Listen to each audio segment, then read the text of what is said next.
Platon au Football Club Cérésien, je crois qu'il apporte un autre esprit, une manière d'appréhender les problèmes de façon tout à fait différente, en responsabilisant le club et en ne déférant pas les fautes sur d'autres et ainsi de suite, une espèce de cascade qui arrivait comme dans les années précédentes où X n'était jamais responsable de rien, Y ne l'était pas, puis c'était YZ. Je crois que c'est une manière, et puis il va apporter beaucoup de respect, de compréhension dans l'appréhension des questions sportives et de l'avenir du club.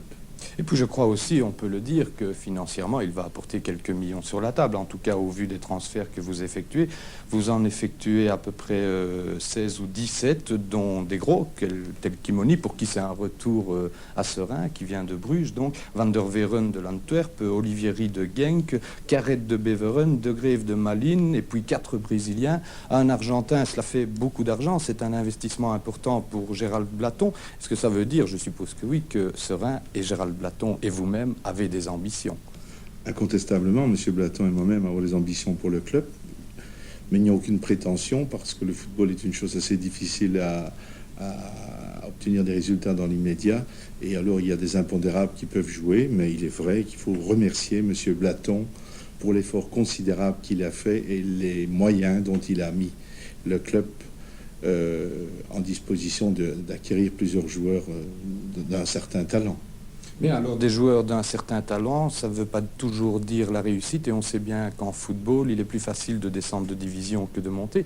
Or, cette année, si vous êtes descendu de 2e en 3e division, après bien des péripéties dans le championnat, faut-il encore le souligner, et puis, si cela ne marche pas cette année-ci, si vous ne parvenez pas à regagner l'antichambre, comme on l'appelle, de la première division, est-ce que M. Blaton ne risque pas de retirer ses billes? D'abord, je vous ferai remarquer que nous ne sommes pas descendus, ils sont descendus.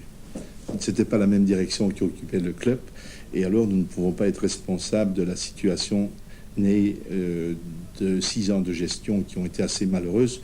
Je veux bien ne pas faire le procès de nos prédécesseurs, mais il faut avouer que lorsqu'ils ont pris le club en première division, celui-ci était doté d'un capital encore impressionnant après la déclaration de faillite, et que finalement il y a eu toute une série de jeunes qui ont été vendus, et de première division le club a échoué en 3e. Donc je crois que nous ne sommes pas responsables, le comité actuel, des malheurs du club. Mais c'est vrai que les moyens ont été mis à disposition et nous ne pouvons pas dire que l'année prochaine sera un jour en seconde division dans ce que vous appelez l'antichambre, mais il est certain qu'on va tenter tout ce qui est en mesure des possibilités de l'actuelle direction pour y arriver. Vous ne répondez pas à ma question. Est-ce que M. Blaton, si ça ne marche pas, ne risque pas de retirer ses billes? M. Blaton est, je vais employer une expression couramment ou qui a disparu de notre vocabulaire, je le considère comme un seigneur. Et il n'est pas venu à Serein sur un coup de tête, il a bien pesé son choix, parce que M. Blaton a été sollicité par d'autres clubs. À partir du moment où on a dit Gérald Blaton vient dans le football, je vous prie de croire que les téléphones des secrétariats d'autres clubs ont fonctionné à son domicile. Donc il a bien étudié la possibilité et il avait même à un moment donné envisagé l'acquisition des installations et non pas pour y construire des buildings comme on l'avait dit. Il y a d'autres sites un peu plus sylvestres que la Bovry pour construire des buildings. Non, il ne s'est pas engagé à la légère et son engagement porte sur plusieurs années. Je crois qu'il sait les obligations qu'il a fait. Il l'a fait en connaissance de cause et après réflexion.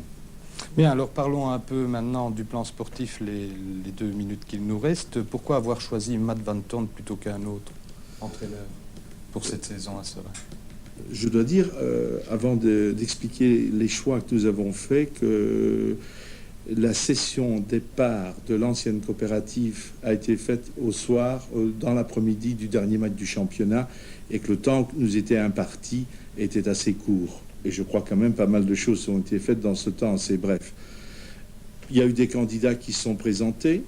Nous avons le sentiment que M. Van Toorn est un amoureux du football. Il vit le football constamment. Et l'année dernière, il avait obtenu des résultats plus que satisfaisants anti-leur. M. Van Toorn nous a contactés. Nous n'avons pas contacté M. Van Toorn.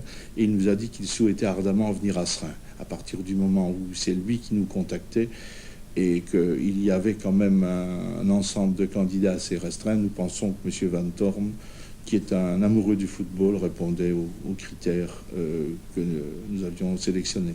La dernière question, en quelques secondes, s'il vous plaît.